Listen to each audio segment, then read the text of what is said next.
Hola, en el video pasado hablé de las 7 profecías que se encuentran en el Antiguo Testamento que hablan de la palabra Mesías, mencionan específicamente la palabra Mesías, pero sin hacer alusión a alguien específico de ese momento, ya sea un rey, un sacerdote o un profeta de esa época, sino hablando como de alguien indistinto y dando características respecto a él.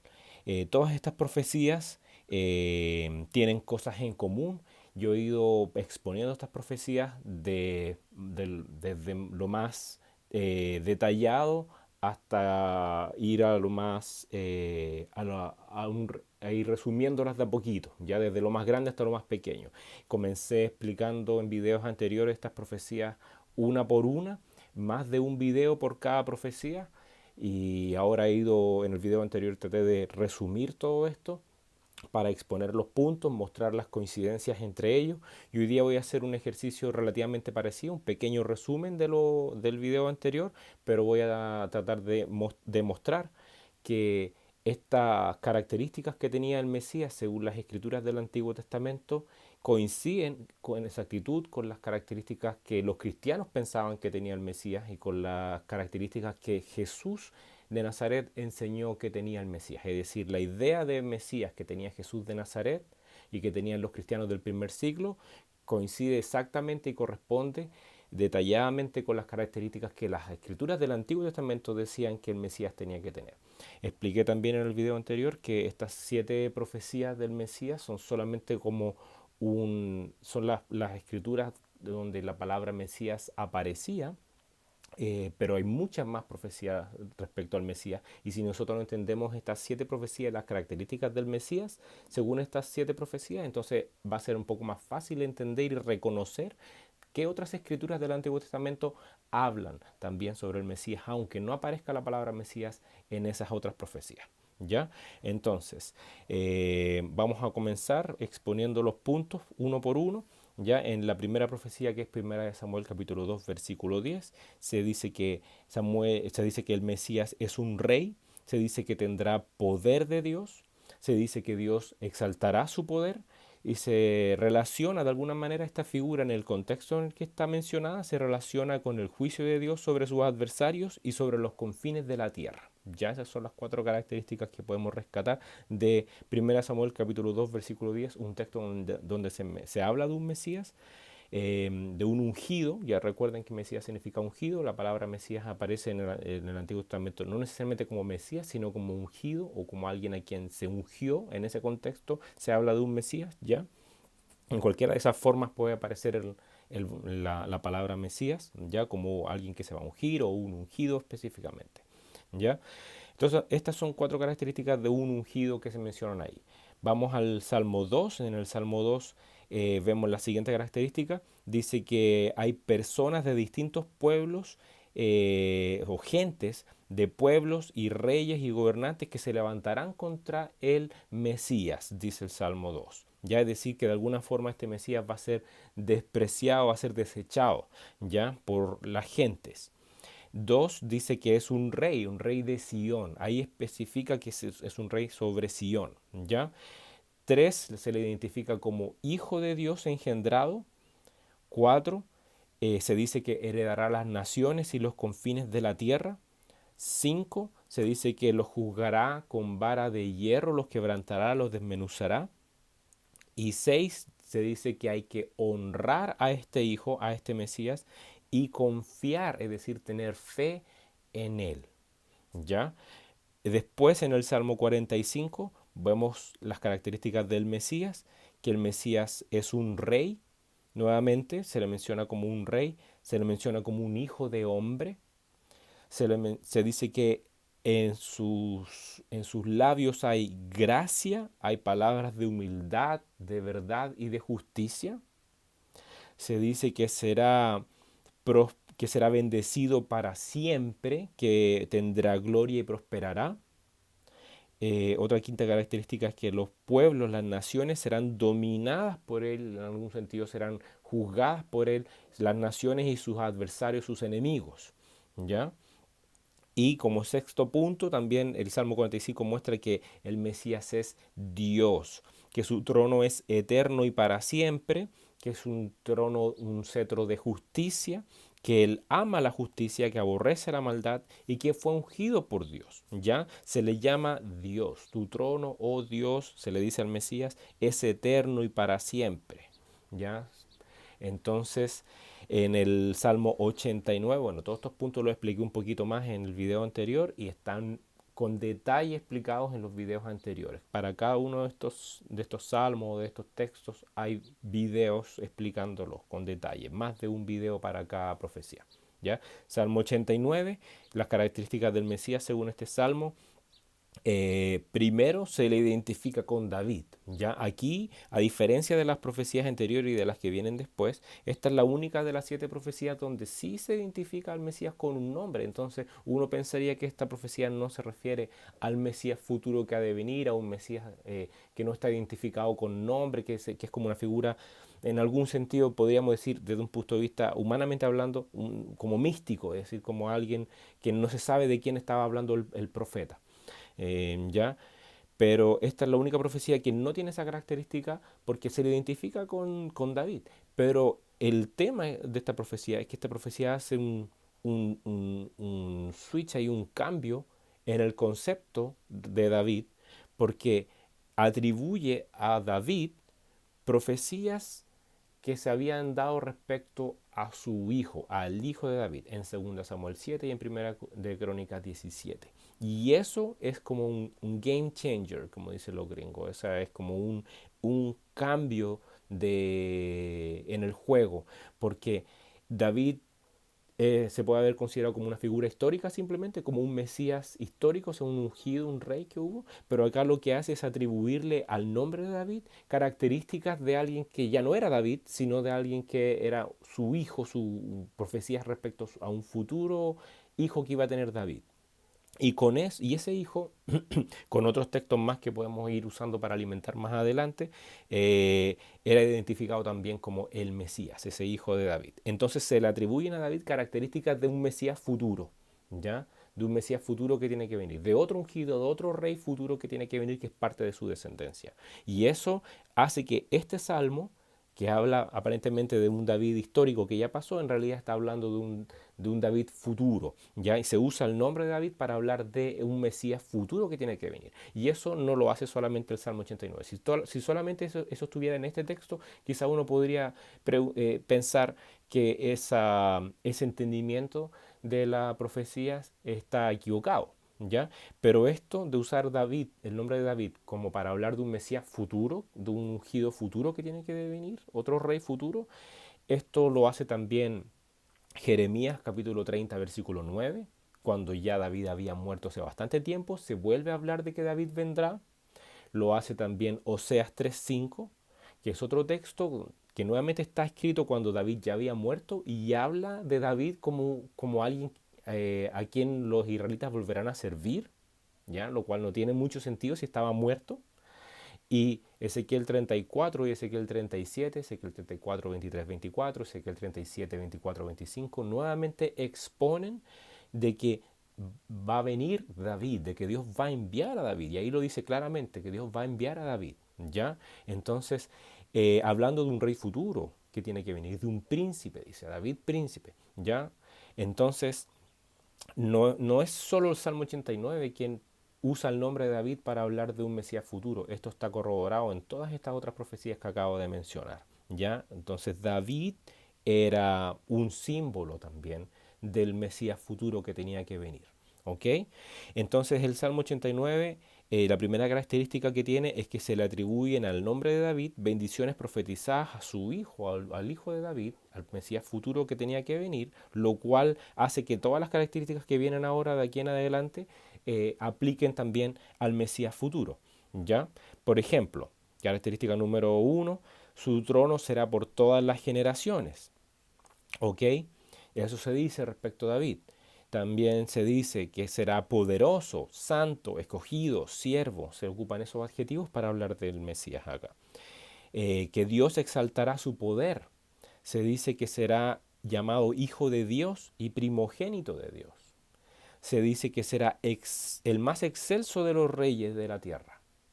se dice que se dice que tendrá una descendencia que vivirá para siempre, su descendencia vivirá para siempre, lo que da a entender la idea como de vida eterna, temas que también están en otras partes de las escrituras del Antiguo Testamento mencionadas claramente. Se menciona que la misericordia de Dios sobre David iba a ser firme sobre él y para siempre.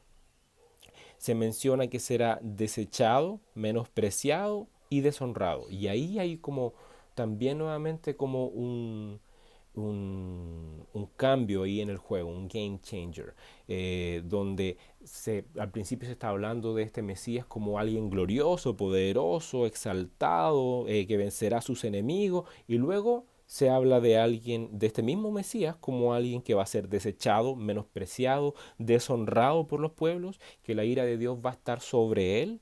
Otra característica es que será oprobio de sus vecinos y de muchos pueblos, dice, que él llevará ese oprobio en su seno. Eso me recuerda mucho al Salmo 69:9, que dice, los denuestos de los que te vituperaban a ti han caído sobre mí, dice. Que es lo mismo que lo que dice el Salmo 89, el versículo 50, si no estoy equivocado, cuando dice que he sido oprobio de mis vecinos. O sea, perdón, he sido el oprobio de muchos pueblos que llevo en mi seno, dice. Ese oprobio lo llevo yo, ha caído sobre mí. Otra característica es que sus enemigos lo vencerán, lo cual es como aparentemente como contradictorio, porque al principio del Salmo se dice que él va a vencer a sus enemigos, que Dios va a vencer a los enemigos de David, y luego se menciona que él va a ser vencido, en el fondo, que su trono, su corona va a ser echada por tierra. Y por último, se menciona en el Salmo 89 que serán acortados los días de su juventud, lo cual según Job 17.1 y según el Salmo 102, versículo 23-24, sugiere la idea de que va a morir. Ese término que sus días serán acortados, ya, implica la idea de muerte. Entonces, este salmo en particular es complicado porque te expone dos visiones distintas del Mesías. Una visión de un Mesías que tiene honor y gloria, pero otra visión de un Mesías que es desechado, menospreciado, despreciado o deshonrado, la ira de Dios sobre él, oprobio de muchos pueblos y que al parecer tiene que morir. ¿Ya? Ahora, estos dos cosas que parecen opuestas en sí mismas no son necesariamente opuestas. Estas dos cosas pueden ocurrir en una misma persona, en algún sentido. Por ejemplo, podría ser alguien menospreciado y después ser honrado. De hecho, el tema no es si se pueden o no, es más bien cuál es el orden de estos sucesos. ¿Ya?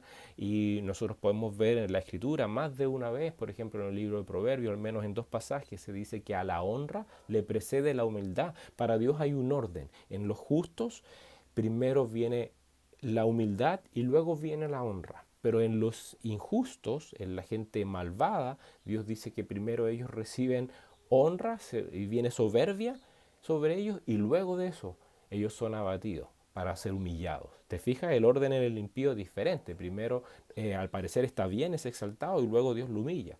Pero en el justo es al revés. Primero es humillado para luego recibir honra.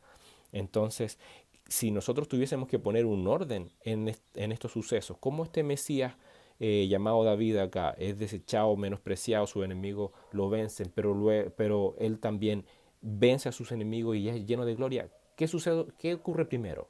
¿El desprecio o la gloria? ¿El sufrimiento o la gloria? Según Proverbios, entonces, a la honra le precede la humildad, por lo tanto, lo primero que tendría que venir sería el desprecio para que luego viniese la honra, ¿ya? Y eso está bien claro en la vida de David. Si nosotros entendemos y hemos leído las escrituras del Antiguo Testamento completas, va a ser mucho más fácil entender e interpretar estos textos que yo estoy hablando acá. Si no los hemos leído, si no hemos leído el Antiguo Testamento completo, entonces va más difícil entender estos textos, ¿ya? Pero David pasó por esto. David fue desechado, fue despreciado, fue deshonrado y luego de eso, de un tiempo de sufrimiento, de tribulación, él fue honrado por Dios. ¿Ya? Ahora vemos también la otra profecía, Isaías 61, dice que tendrá el Espíritu de Dios este Mesías, que será enviado por Dios a predicar buenas nuevas, a vendar a los quebrantados de corazón, a publicar libertad a los cautivos, a proclamar el año de la buena voluntad de Dios y el día de la venganza de Dios, que claramente tiene una relación con algo que se llama en el Antiguo Testamento el día de Jehová. Hay muchos textos que relacionan el día de la venganza de Dios con el día de Jehová, ¿ya? Y la otra característica de este Mesías, además de que tendrá el Espíritu de Dios y que será enviado a hacer todas estas cosas, es que será enviado a consolar a los enlutados y de Sión y a los afligidos y a volverlos o transformarlos en árboles de justicia. ¿Ya? Eso también es muy importante. Y en Lamentaciones, la sexta profecía, Lamentaciones 4:20, vemos por lo menos dos características del Mesías, de ese Mesías que se está hablando ahí, que dice que Él, para su pueblo, Él es vida, dice, Él es vida para nosotros, dice, Él es el aliento de nuestras vidas, a su sombra tendremos vida, dice, Él es vida para ellos, para su pueblo. Y otra característica que tiene ese Mesías es que es apresado por sus enemigos, apresado por los enemigos de su pueblo. ¿Ok? Entonces, vamos ahora con la séptima profecía, que es Daniel capítulo 9. Cuando se habla del Mesías se menciona que es un príncipe, nuevamente un gobernante, ¿ya? Y otra característica que se da a ese Mesías es que tiene que morir. Ahí se dice claramente que tiene que morir. El término en el idioma original es que va a ser cortado, lo cual es muy parecido a lo que hablamos en el Salmo 89. Acortarás los días de mi juventud. Aquí se dice que va a ser cortado, que va a morir, ¿ya? Y que tiene que morir en cierta fecha. Lo que hace Daniel es muy importante esta profecía, porque esta profecía pone fecha a la venida del Mesías y a los acontecimientos relacionados con el Mesías, por lo menos su muerte, ¿ya? Porque dice que esa fecha tiene que ser dentro de cierto periodo desde que se restaura la ciudad, pero luego la ciudad de Jerusalén, que había sido destruida por Babilonia, ¿ya? Pero dice que el Mesías tiene que morir y lo coloca, y luego y Daniel dice que la ciudad, y no solo la ciudad, sino que el templo de la ciudad iba a volver a ser destruido, dice. Y antes de que eso pase, antes de la destrucción del segundo templo, el Mesías tenía que morir. ¿Ya? Estos textos ya los leímos en el video anterior y tengo como cuatro o videos hablando de Daniel capítulo 9, explicando esto con detalle. ¿Ya? Pueden verlos en el canal para que entiendan un poquito más en detalle esta profecía, pero el Mesías tenía que morir en cierta fecha antes de la destrucción del segundo templo. Y la tercera característica de este Mesías, acá según Daniel 9, es que se le relaciona con traer al pueblo de Dios y a la santa ciudad que es Sión, se relaciona con se le relaciona con que sobre la santa ciudad de Sión y el pueblo de Dios vendrá el término o fin de la prevaricación o el pecado, que es lo mismo, o sea, se pondrá fin a término a la prevaricación, fin al pecado. La venida de este Mesías y su muerte de alguna manera está relacionada también con una expiación de la iniquidad, está relacionada con traer la justicia perdurable sobre el pueblo de Dios y sobre Sion. Está relacionado de alguna manera con sellar la visión en la profecía y con ungir al santo de los santos. Ahora que hemos mencionado todas estas características en unos 18 minutos, pucha que me demoro, oye, que me sale largo el video. Pero ya que lo hemos mencionado, todas estas características juntas, ahora voy a proceder a mostrar la relación que hay entre ellas. Claramente hay una relación, hay cosas que se repiten. Por ejemplo, en 1 Samuel 2:10 se dice que es un rey, el Mesías. Esa idea también se ve en el Salmo 2, se le llama un rey, pero ahí es más específico, se le dice que es rey de Sion, se añade una característica. En el Salmo 45 también se habla del Mesías como un rey. En el Salmo 89 también se habla del Mesías como un rey. Y en Daniel 9 también se habla del Mesías como un gobernante, como un príncipe. ¿Ok? En 1 Samuel 2:10 se dice que tendrá el poder de Dios y vemos en Isaías 61 que tendrá el Espíritu de Dios, lo cual es similar. ¿Ok? En 1 Samuel 2:10 menciona que este Mesías Dios exaltará su poder y en el Salmo 89 se dice claramente que Dios exaltará su poder. ¿Ya? Entonces nuevamente el Salmo 89 es un paralelo con 1 Samuel 2:10 en ese término, cuando dice que Dios exaltará su poder y en 1 Samuel 2:10 dice que Dios exaltará el poderío de su ungido, de su Mesías. ¿Ya? Y en 1 Samuel 2:10 se relaciona al Mesías con el juicio de Dios sobre los confines de la tierra y sobre su adversario. Y en el Salmo 2 claramente se dice que el Mesías va a heredar las naciones y los confines de la tierra y que los juzgará. Es decir, en 1 Samuel 2:10 se menciona al Mesías en el contexto del juicio de Dios sobre los adversarios y los confines de la tierra, pero en el Salmo 2 se dice claramente que es el Mesías quien va a juzgar los confines de la tierra y quien va a hacer juicio contra los adversarios de Dios. Es decir, Dios va a hacer juicio contra su adversario por medio del Mesías. El Salmo 2 lo explica, une los conceptos y es un poquito más específico, añade información a 1 Samuel 2:10. ¿Ya? Eh, Vemos también en Salmo 2 ahora una característica extra. Vemos que él es despreciado o desechado por gentes de pueblos, por reyes, por gobernantes que se unen contra él. ¿Ya? Y esa característica también la vemos en el Salmo 89, lo que hemos mencionado todo este rato. En el Salmo 89 claramente se dice que los enemigos de, del Mesías van a despreciarlo, van a deshonrarlo, ¿ya? Y que Dios mismo lo va a entregar a esto. Es como si Dios mismo lo estuviese desechando, ¿ya? Que Él va a ser oprobio de muchos pueblos también. Se mencionan muchos pueblos, igual que en el Salmo 2 se mencionan pueblos, ¿ya? Otra característica del Salmo 2 es que será llamado Hijo de Dios el Mesías, y eso también se repite en el Salmo 89, cuando le llama al Mesías Hijo de Dios, porque le dice, él dirá, mi padre eres tú, y él dice, yo te he puesto por primogénito, ¿ya? Em, Otra característica que vemos, por ejemplo, repetida entre los salmos, en el Salmo 45, por ejemplo, dice que en los labios del Mesías hay gracia, que viene con palabras de humildad, de verdad y de justicia. Y en Isaías 61 se dice que el Mesías es enviado a predicar, a publicar, a proclamar cosas. Y que esas cosas son buenas noticias, buenas nuevas. ¿Te fijas? Libertad a los cautivos, consolación. ¿Te fijas? Son palabras de gracia, de verdad, de justicia, de humildad. ¿Te fijas? Por otro lado, el Salmo 45 menciona, cuando habla que Él viene con palabras de humildad, da a entender que hay humildad en el Mesías, lo cual al ver un Mesías justo, o sea, un Mesías glorioso, da la impresión que lo contrario a la humildad, pero Él es humilde en su corazón, ¿ya? Y también el Salmo 45 dice que será bendecido para siempre. Le da un concepto como de eternidad al Mesías, ¿te fijas? Que será bendecido para siempre. También dice que su trono es eterno y para siempre. Lo mismo se menciona en Salmo 89, que el trono del Mesías, a quien llama ahí David, será por todas las generaciones. Pero sabemos que David murió. Y aunque su trono, en cierto sentido, fue heredado a sus hijos, y sus hijos, su descendencia se sentó sobre su trono, podríamos decir que su trono duró muchas generaciones, no duró todas las generaciones. ¿Se fija? Entonces, eso es la característica que tiene este Mesías. Este Mesías se sienta sobre el trono de David y su trono no va a morir, va a ser para siempre. ¿Ya? Em, Se dice también sobre el Mesías del Salmo 45 que tendrá gloria, que prosperará, lo mismo que se dice en el Salmo 89 sobre el Mesías.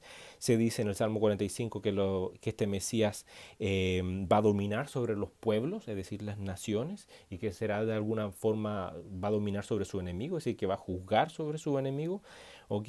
Lo cual es lo mismo que encontramos en el Salmo 12, lo que encontramos también en el Salmo 89. En el Salmo 45 se dice que se le llama a este Mesías, se le llama Dios, y eso es un concepto que no encontramos en el resto de los textos, pero sí lo podemos encontrar en muchas otras profecías de la Escritura del Antiguo Testamento. Yo sé que es un concepto complicado, la gente tiene un rechazo a entender eso de que el Mesías es un hijo de hombre, como dice el Salmo 45, pero a la vez es es Dios, no puede ser, pero hay muchos otros textos que lo demuestran, pero yo me voy a enfocar ahora en los textos que estamos conversando aquí, en estas 7 profecías. ¿Ya?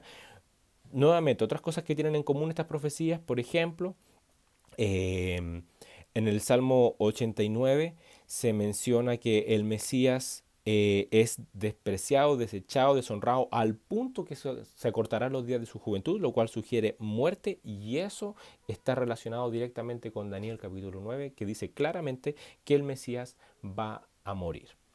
Entonces podemos ver una relación directa entre estos dos textos. El Salmo 89, cuando dice serán acortados los días de su juventud, y Daniel 9, que sí es explícito en decir que el Mesías tiene que morir. Entonces ahí hay un punto. ¿Cómo es que el Mesías tiene que morir y a la vez su trono va a permanecer para siempre?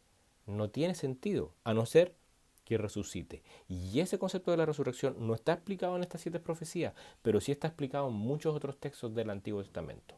¿Ya? Em, en Isaías capítulo 61 se habla del Mesías que tiene que predicar buenas nuevas, ¿no es cierto? Ese concepto también se encuentra en otras profecías también, como mencioné en el video anterior, en Isaías 41, el versículo 27, en Isaías 52, versículo 7, también se habla de un mensajero de buenas nuevas, de alegres nuevas que tiene que venir, pero lo interesante de Isaías 61 es que dice que va a transformar a estas personas, a quienes va a predicarles buenas nuevas, a quienes va a darles libertad de su esclavitud, de su cautiverio, los va a transformar a ellos en árboles de justicia, en árboles de justicia. Y eso se relaciona un poco también con Daniel capítulo 9, porque Daniel capítulo 9 dice que, hablando del Mesías, que estas cosas que se mencionan respecto al Mesías, de alguna manera están en el contexto de una profecía mayor, que es traer expiación de la iniquidad y la justicia perdurable. Expiar quiere decir perdón, o sea, quiere decir literalmente cubrir, ¿ya? Cubrir. Y implica la idea de reconciliar a alguien con Dios, de cubrir el pecado. Al hablar de la expiación de la iniquidad, de cubrir el pecado, ¿ya? Implica la idea de reconciliar con Dios, según Levítico 16, y de perdonar en el fondo el pecado, ¿ya? Es decir, eh, al cubrir el pecado de alguien, se busca que Dios sea propicio a esa persona. De hecho, la palabra traducida que se usa para expiación en el griego, en el Nuevo Testamento, es la misma palabra que se ocupa para propiciación, ya que significa que Dios sea propicio a ti, o sea, que te dé tu favor, que implica la idea de que Dios te perdone. ¿Ya? Que hallar favor ante el ojo de Dios, que Dios perdone tus faltas. Eso significa que Él sea la propiciación de nuestros pecados, ¿ya? Que Él es la expiación de nuestros pecados, que por medio de Él nuestras faltas son cubiertas, nuestros pecados son cubiertos. Y que si se trae la justicia, si se expía la iniquidad de una vez por todas, no como antes que se tenía que hacer según el Antiguo Testamento todos los años, una expiación general por el pueblo.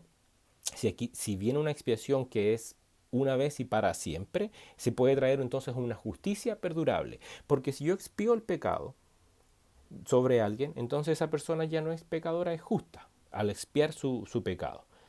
Pero si todos los años yo tengo que estar expiando el pecado del pueblo, eso quiere decir que esa justicia le dura poquito al pueblo, ¿me entiendes? Y nuevamente, o sea, no es perdurable esa justicia, pero si la expiación de la iniquidad se hace una vez y para siempre, entonces esa justicia puede ser perdurable, ¿ya?